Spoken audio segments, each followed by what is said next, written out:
Today's video features an incredible story, so let's dive right in. I gave her a home, my heart, and my unwavering loyalty as we exchanged vows on our wedding day. Our love was strong, and I was willing to weather any storm with her. However, there was a constant thorn in our side: her unpredictable and meddlesome parents. Despite their interference, I accepted it as part of the package when I married Kelly. But what I couldn't accept was the heart-wrenching discovery that she was chasing after something more with someone else. And to make matters worse, it wasn't just anyone, it was a trusted family friend. The feeling of betrayal was like a dagger in my chest. I couldn't help but wonder if they thought I was an easy mark, a simp they could deceive without consequences. Little did they know that beneath my calm exterior, a burning desire for revenge was slowly taking root. Before I dive into the details of my revenge plan, there's an unusual element to this story. Someone had advised me to boil 6 eggs and sneak them into the housewarming party at the like button's house. At the time, it seemed like an eccentric request, but I followed it, not fully comprehending its significance. Now, let's return to the main narrative. The betrayal, the anger, and the thirst for revenge were all consuming. What happened next in my life was something I could never have anticipated, and it forever altered the course of my relationship with Kelly. I'm a 27-year-old guy, and I'm here to share my twisted experience with my cheating wife, Kelly, who's 1 year younger than me. She recently cheated on me with a friend of mine, also 27 years old. Let's call him Jay for the sake of this story. Our story begins when I was 22. I attended a friend's wedding and, by chance, ended up seated next to Kelly. We were both close to the couple getting married. She was tight with the bride, and I was chummy with the groom. Little did we know that our friends had hatched a plan to play matchmakers by seating us together at the wedding. When I first laid eyes on Kelly, I was utterly gobsmacked by her beauty. As we began to chat, it became apparent that we had a lot in common, and our conversation flowed effortlessly. We clicked instantly and spent the evening chatting, enjoying the wedding meal, and even swaying to the music on the dance floor. It was a night filled with dancing, drinking, and, yes, a little smooching right there in the middle of the dance floor. Our friends, the newlyweds, were ecstatic to see their matchmaking plan unfolding. They playfully asked us about our relationship status, but we just shrugged it off and continued with our night. When we parted ways that evening, we didn't exchange numbers. However, about a week later, I received a text from Kelly asking me out. Our bride friend had shared my number with her without hesitation. I agreed, and that's how our relationship began to blossom. Fast forward a couple of years, and our relationship was thriving. Sure, we had our occasional tiffs, like any couple, but nothing too serious ever emerged. Eventually, I decided to pop the question, and less than a year later, we were married. We enjoyed a little more than a year of wedded bliss, or so I thought. Little did I know that a storm was brewing on the horizon, threatening to shatter the happiness we had built together.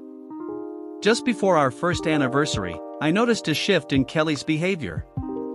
She became more protective of her phone, her girls' nights out seemed to multiply like rabbits, and our intimate life dwindled to nearly non-existent.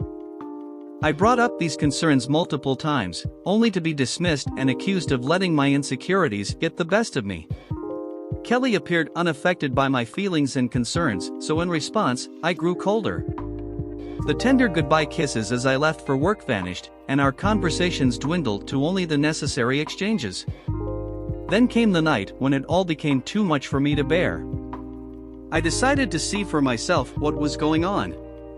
While Kelly slept, I scoured her phone and laptop, rummaging through her texts, emails, and messenger apps, only to find nothing suspicious. However, having read countless stories of similar situations, I knew I had one more place to check: her car. I sneaked into her car, and to my surprise, I found a second phone hidden there. In that instant, I knew what was happening, but I wanted to gather all the evidence before confronting her. I didn't want her to brush it off as a one-time mistake or some other excuse. I sifted through the phone, finding only one suspicious number. I read every message, connected the phone to my computer, and printed out every conversation and photo. That night, I found myself researching divorce lawyers in my home office. I spent hours reading lawyer profiles until I found one I liked and sent him an email.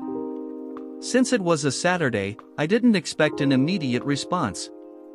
My curiosity got the best of me, and I decided to find out who the other guy was. I picked up my phone and dialed the number I had found, intending to pretend to be someone else. But when Jay's contact popped up, I felt my world come crashing down. I couldn't contain my anger, and I exploded, yelling and cursing in my office. When my wife opened the door to check on me, I angrily yelled at her to get out. I had never raised my voice or cursed at her before that day. I stayed holed up in my office, silently fuming and glaring at the wall.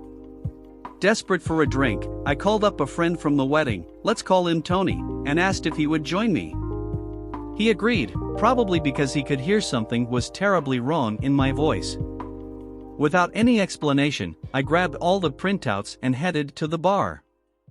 I got there first and ordered 4 shots of Jack and a beer. When Tony arrived, he found me downing my last shot. When he asked what was going on, I blurted out, "Kelly's cheating."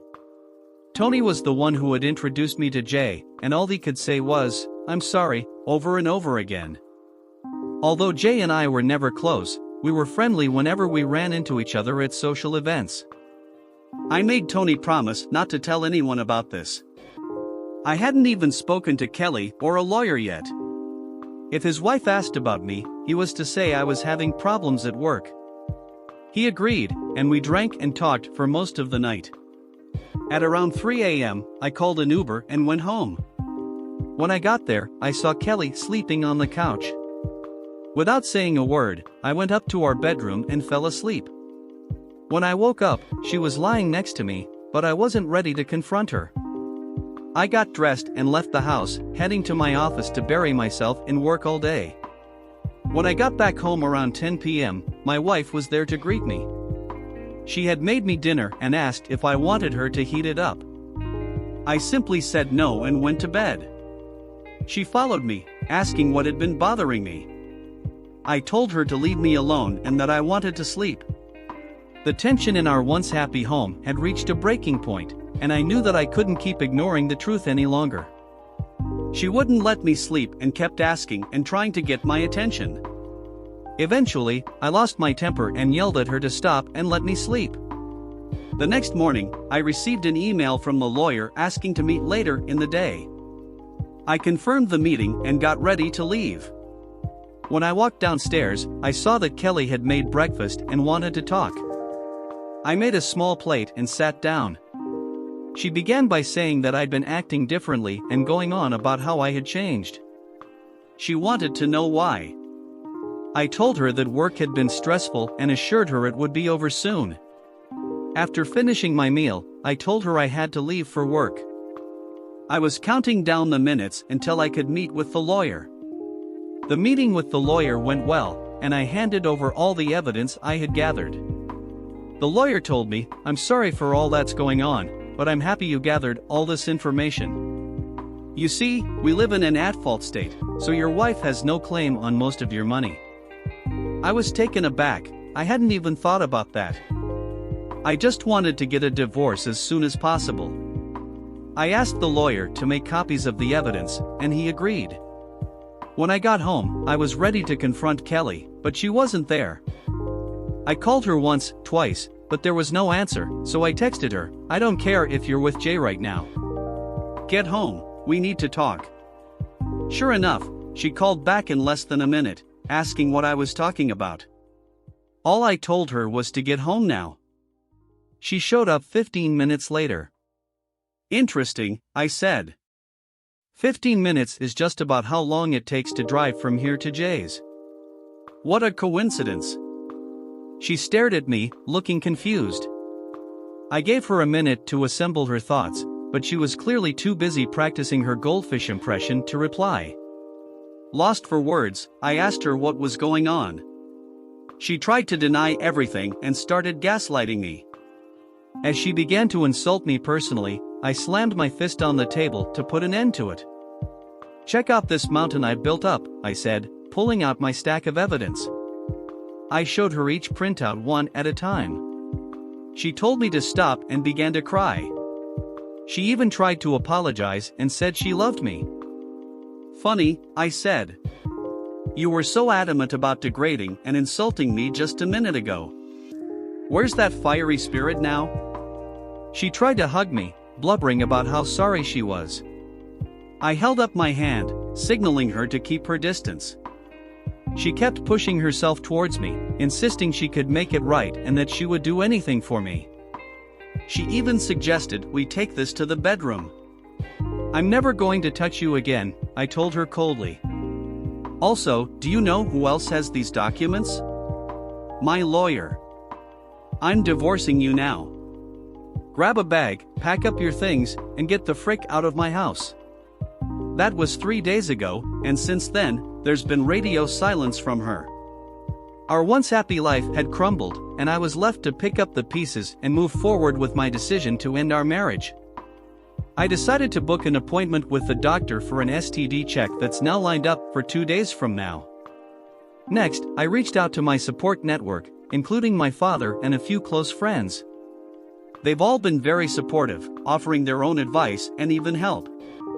However, I felt like I had this disaster on a fairly tight leash, so I politely declined their assistance. Then came the time to face her family. I sent a text to her mom and dad, expressing my gratitude for welcoming me into their family and for all they had done for me. But with a heavy heart, not really, they were kind of suffocating, and although they're nice people, I was relieved I no longer had to deal with them. I informed them that Kelly and I were getting divorced and told them they could ask me any questions if they wanted to. Next, I had to break the news to Kelly's sister, with whom I had been good friends, and I knew this news would destroy that friendship. I texted her, "Hey, I'm sorry to have to text you this, but Kelly and I are getting divorced. I wanted you to know from day one, you accepted me as a brother, and I'll still be here if you ever need anything from me."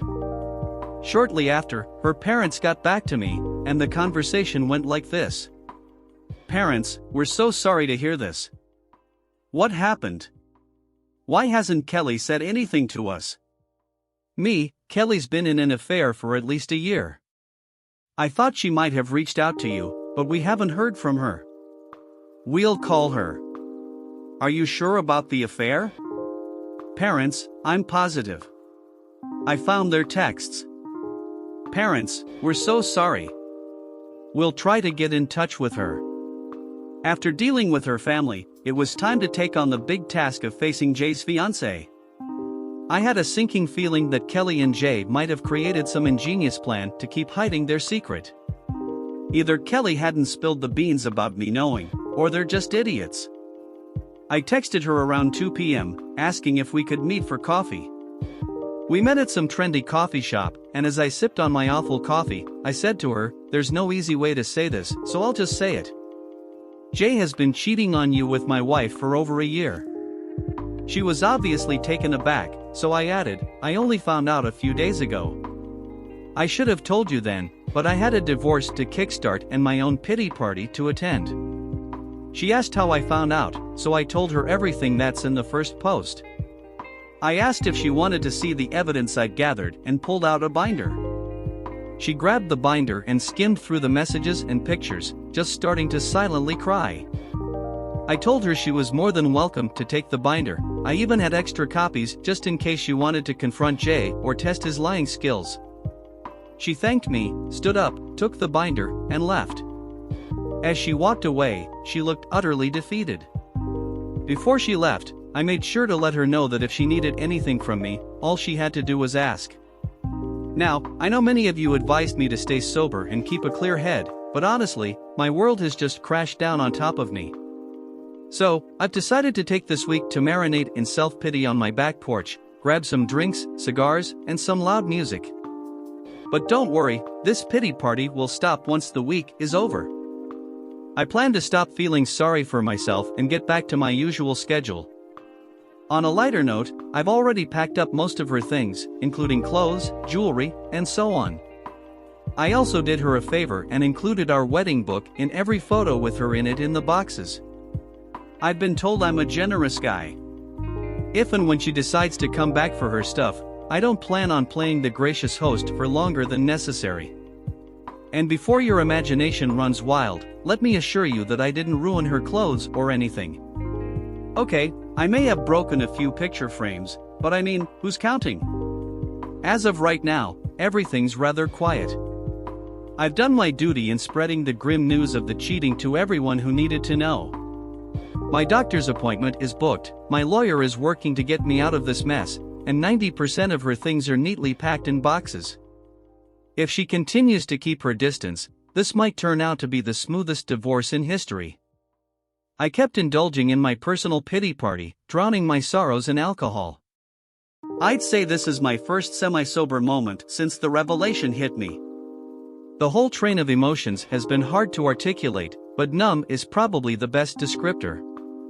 As I mentioned earlier, I had notified everyone about the situation, and the only one who didn't respond was Kelly's sister, Wendy, whom I've always been very close to. That very night, after a few more drinks, I passed out on my back patio, a motley collection of bottles and beer cans keeping me company. I woke up to the smell of breakfast being cooked. My first thought was, oh Christ, Kelly is back and thinks a breakfast bribe is her ticket to redemption. Bracing myself for a screaming match, I was shocked to see that it was Wendy. Wendy saw I was awake, sprinted to me, and wrapped her arms around me. She then led me to the table and served up a plate. As I ate, she shared her side of the story. Apparently, Kelly had shown up at her house, downplaying our problems as a temporary bump. When I texted Wendy about the divorce, she confronted Kelly, who broke down and confessed everything. I corrected her, saying, "There's no way she told you everything." I then recounted the sordid details. Wendy revealed that Kelly had tried to play it off as a one-time mistake. I made it clear to Wendy that reconciliation with Kelly wasn't an option and that Kelly should find herself a lawyer. To my surprise, Wendy was there for me. She confirmed that while she cared for her sister, she was my friend too and wouldn't abandon me. This warmed my heart. Wendy stayed with me for 2 days in the guest bedroom, you heathens, and left this morning. As she was leaving, I was packing for a trip to my cabin, which I owned before the marriage, so it's off limits to Kelly. I was gathering my hunting and fishing gear when Wendy asked to join. As much as I appreciated the company, I suggested she should probably check on her sister. She agreed, gave me a hug, and left. To clarify any misconceptions, I want to make it clear that there's no love story between Wendy and me. She's only 20, far too young for me. We share a great friendship, and nothing more. In other news, I did get tested at the doctor's, and the results should be in by Monday. I've also been checking in on Jay's fiancé, offering to lend an ear if she needs to vent. Wendy coming to my house and staying for a few days was a welcome distraction. She left when I was heading to my cabin for some hunting. The good news is I bagged a nice, fat 8-pointer buck on my first day out there. This was a great stroke of luck as it left the rest of my time for fishing. I caught 2 decent-sized ones, which turned into a meal, and the next one to be butchered. I spent the rest of my stay at the cabin processing my deer and enjoying the natural views. Apart from a drink or 2 a day, I spent my trip sober, as promised. My drinking spree was confined to the previous week. Now, on to the events of the past few days. I got a call from my doctor, and thankfully, all is clear. Not too surprising, given the lack of passionate nights with Kelly in the past few months, but you can never be too sure. I reached out to Jay's fiancé but didn't hear back for some time. She eventually responded, saying she was staying with her family. Reading between the lines, it seems it's not going too well for her either. I told her if there's anything I could do, she just had to reach out. She asked to meet for coffee, which I readily agreed to. We met at the same quirky hipster coffee shop the next day and talked for about 2 hours. We discussed everything about Kelly and me. She was curious about the steps I was taking and whether there was any chance of reconciliation. I made it clear that cheating was a deal breaker for me, given the selfishness and disrespect it takes to cheat, let alone for a year. It was evident Kelly didn't really care for me. When asked about her plan, she said she was confused, as everything she thought was true turned out to be lies. She wasn't sure about her next step, whether to move on or forgive him. I candidly told her that if she can forgive someone for cheating on her for that long, she's a better person than me. She shared that her family was suggesting that she forgive Jay and proceed with their marriage. I told her that just because it's what her family wants doesn't mean she needs to follow along. Jay obviously doesn't respect marriage. He cheated on her, his fiancée, with my wife. That's a clear sign he's not marriage material. I urged her to do what she thought was right and to make her own decisions. I recounted when I found out. I tried to find a way my heart could trick my brain into thinking I could accept it and forgive her, but I just couldn't do it. I encouraged her to follow her gut feeling. As per my experience, the brain and heart can sometimes lead you astray, but gut instincts are usually on the mark. She thanked me, and we parted ways. The following day, my lawyer informed me that Kelly had been served at her workplace. Wendy called me soon after, saying Kelly hadn't left her room all day and was sobbing in bed. I explained she'd been served and was probably grappling with the consequences of her actions. Wendy asked about my cabin trip, and I filled her in. After a brief chat, we hung up, and I began preparing myself for the possible storm that Kelly might unleash now that she's been served. I was waiting for Kelly to show up at the house, given everything that's happened, but I wasn't sure what to expect from her. I checked all the security cameras around the house to ensure they were working properly, both inside and outside. I also called my friend, alerting him that Kelly was served today, and if she shows up, he needs to come over as soon as possible. I was not going to jail because of this woman. As it turns out, my caution was justified. Kelly showed up at the house, banging on the door and screaming to be let in. I immediately called my friend and Wendy to come over. She was cursing and begging me to let her in, and all I could do was wonder why she didn't just use her keys to enter. When my friend arrived, he stayed in his truck and started recording the ongoing drama on his phone. His wife, a friend of Kelly's, got out of the truck and tried to calm Kelly down. Instead, Kelly slapped her and screamed at her to mind her own business. This made my friend call the authorities. When they arrived, Kelly tried to play the victim. She cried and told the officers that I hit her and threw her out of the house. My friend and his wife relayed what they saw when they arrived, but since they didn't see the initial event, they couldn't confirm or deny Kelly's accusations. One of the officers approached my door, and as soon as I opened it, Kelly pointed at me, claiming I hit her and demanded my arrest. I was being put in handcuffs when I insisted that I could prove her lies. The officer allowed me to show him the footage from the outdoor cameras. Upon reviewing the video, the officer apologized for jumping to conclusions and assuming I was at fault. I told him I didn't blame him.